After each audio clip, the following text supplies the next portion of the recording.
Hello everyone, have you been desperate to know why Denmark owns Greenland? Because it's such a big deal, right, for Denmark to own Greenland. Yeah. If you are like me and you've been wanting to know that, then keep watching this video. Give me a big like, subscribe to me, and let's get into it.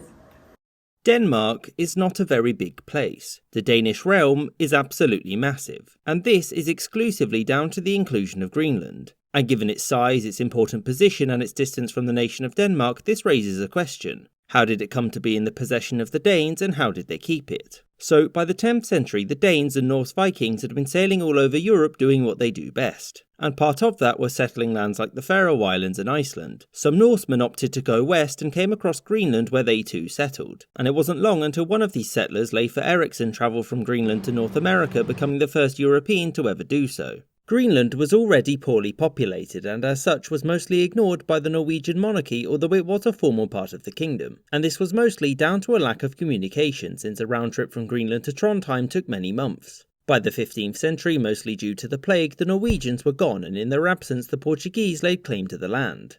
It's even the distance from Greenland to Denmark that even makes this thing more questionable. Like, how?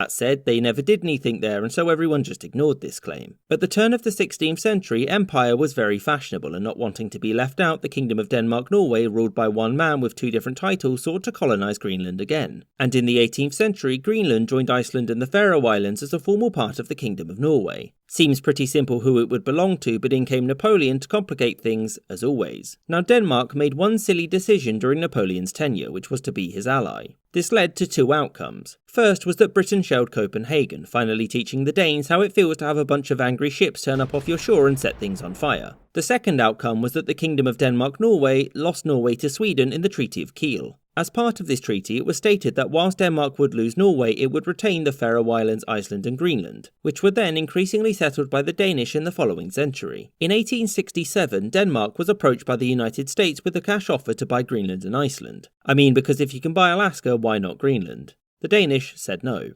Norway would go on to gain its independence in 1905 and immediately disputed Denmark's ownership of Greenland. Nothing much was done though until 1931, when the Norwegians, led by the explorer Helge Ingstad, sailed to Greenland and settled this region. They did this because as far as they were concerned, honestly, there's so much to unpack from this video because it's like detailed history and facts to show you that these things did not just happen.